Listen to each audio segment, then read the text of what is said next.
Assalamualaikum warahmatullahi wabarakatuh. Saya Muhammad Syed Salim, moderator dari kelompok 8. Kami dari kelompok 8 ini terdiri dari 4 orang. Yang pertama, saya sendiri Muhammad Syed Salim dengan NIM 19290420055. Selanjutnya yang kedua ialah Muhammad Anugerah Mengarang, yang dimana NIM dari Anugerah ini terdiri dari 19290420046. Selanjutnya yang ketiga Saudari Wisrayanti, yang dimana NIM-nya 19290420044, dan yang terakhir Saudara Aksan Mahmudi dengan NIM 19290420050. Insyaallah pada kesempatan kali ini kami dari kelompok 8 akan menyampaikan materi yang bertemakan sejarah jaringan komputer.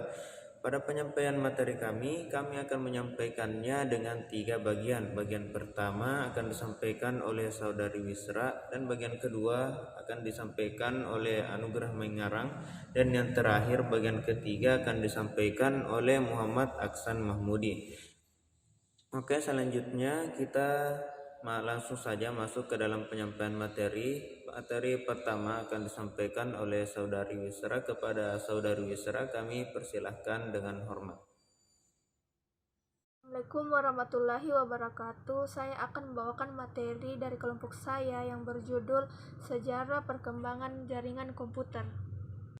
Sejarah jaringan komputer. Apabila melihat dari awal terbentuknya ide penggunaan jaringan komputer, maka kira-kira sudah lebih dari 70 tahun lamanya. Teknologi jaringan komputer ini mulai digunakan pertama kali. Apabila saat ini jaringan komputer sudah bisa digunakan oleh berbagai macam user dan juga untuk berbagai keperluan. Namun ternyata pada awalnya ide penggunaan jaringan komputer jauh lebih sederhana pada saat ini.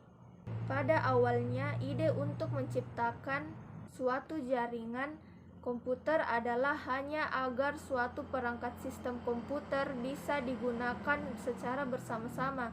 Hal ini tentu saja juga dipengaruhi oleh faktor harga dari suatu komputer yang masih mahal dan belum bisa dibeli oleh orang biasa pada saat itu.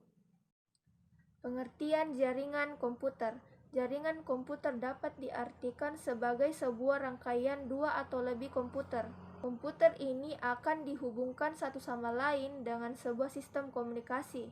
Dengan jaringan komputer ini dimungkinkan bagi setiap komputer yang terjaring di dalamnya dapat saling tukar-menukar data, program, dan sumber daya komputer lainnya, seperti media penyimpanan, printer, dan lain-lain. Jaringan komputer yang dapat menghubungkan komputer-komputer yang berada pada lokasi berbeda dapat juga dimanfaatkan untuk mengirim surat elektronik, email, mengirim file data, upload, dan mengambil file data dari tempat lain, download, dan berbagai kegiatan akses informasi pada lokasi yang terpisah. Tujuan utama dari sebuah jaringan komputer adalah sharing resource, sumber daya, di mana sebuah komputer dapat memanfaatkan sumber daya yang dimiliki komputer lain yang berada dalam jaringan yang sama. Setelah mendengarkan apa yang disampaikan oleh Saudari Wisra, belum lengkap rasanya apabila kita tidak melanjutkan ke materi selanjutnya akan disampaikan oleh Saudara Anugerah Mengarang.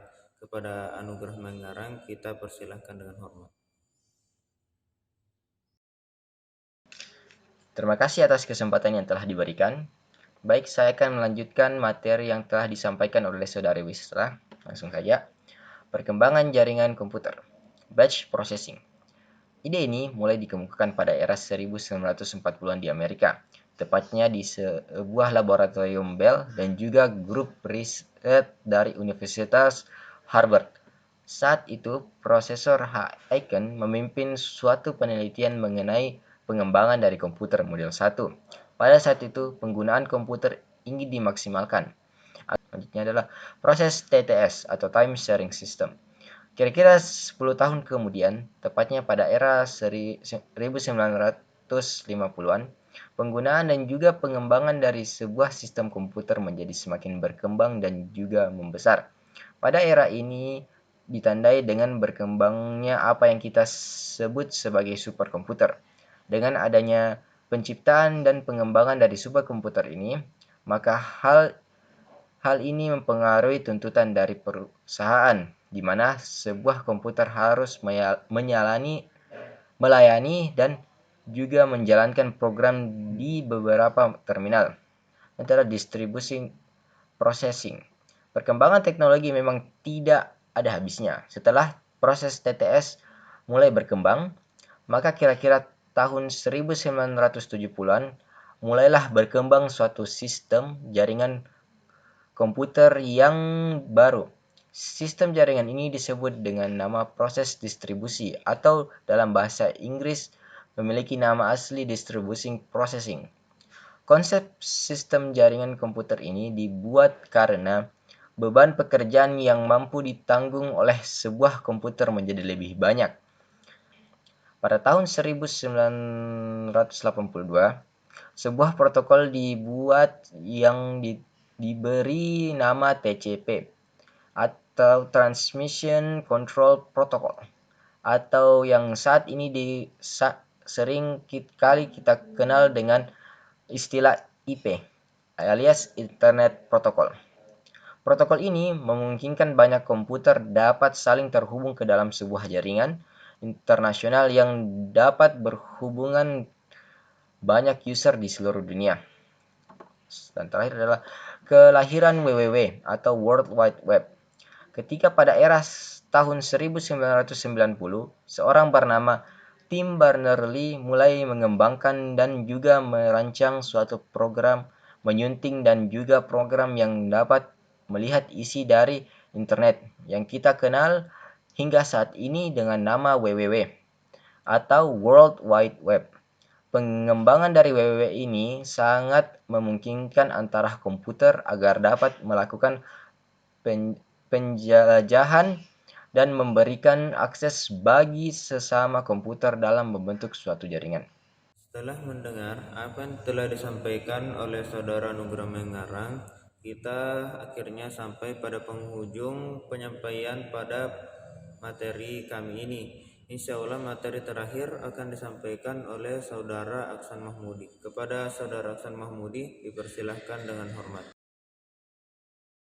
Perkenalkan, nama saya Aksan Mahmudi dari kelas PTIK.